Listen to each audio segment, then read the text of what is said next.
રામ રામ ડાયરે ને જય શ્રી રામ અને ગુડ મોર્નિંગ. તો અત્યારે આપણે આવી ગયા હતા હેઠે. આ ગાડી આપણી આખી ભરી છે, આ ભરી જ છે. પાર્કિંગ અહીંયા થવે એટલે આપણે ભાઈ એક ટુ વ્હીલ અહીંયા લઈ લીધી. એક આપણી એક્ટિવા એક અહીંયા અને એક એક્સેસ અહીંયા મૂકી છે. સીબી જડે મૂકી હતી, એક્ટિવા મૂકી હતી. સિયાજ નેસેન્ટ તો અહીંયા જતી, વેન્ટો પડી આમ હા પડી ટેમ્પા આડી છે. હવે ગાડી કાઢીને જઈએ આપણે ઓફિસ બાજુ.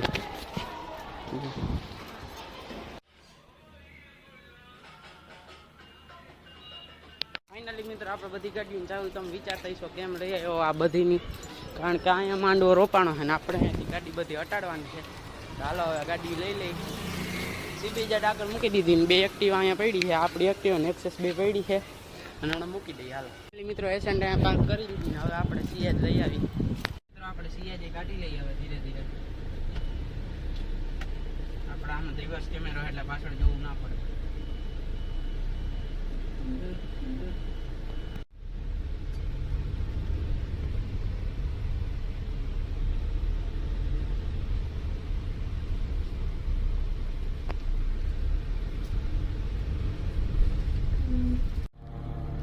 ફાઇનલી મિત્રો આપણે પહેલા એસેન્ટ કાઢી લઈ, હજી થોડીક પાછળ લેવી.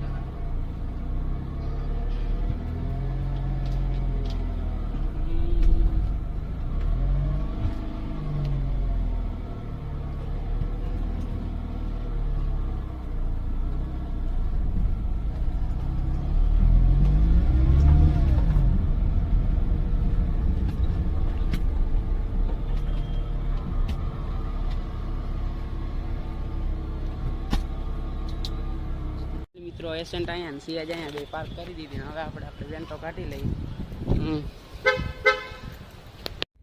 ફાઇનલી મિત્રો આપણે વેન્ટો કાઢી લઈએ. એટલે એવું કંઈ છે નહીં.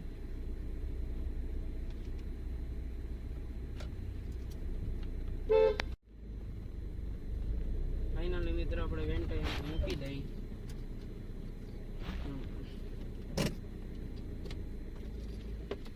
મિત્રો વેન્ટો લોક કરી દઈને આપણી ત્રણેય ગાડી અહીંયા લાઈનમાં મૂકી દીધી છે.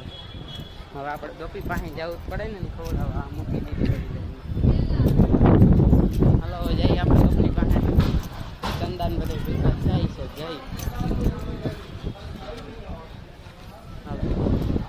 લોક કરતા ભૂલાઈ ગઈ હતી, તો લોક કરી નાખી થઈ ગઈ. આખું પાર્કિંગ ખાલી થઈ ગયું છે. આપણે સીબી બે ફોર વ્હીલર વચ્ચે મૂકી દઈએ. જઈ ઘરે. મળીએ પાછા તમને નવા બ્લોગમાં. તો thank you so much for watching. By.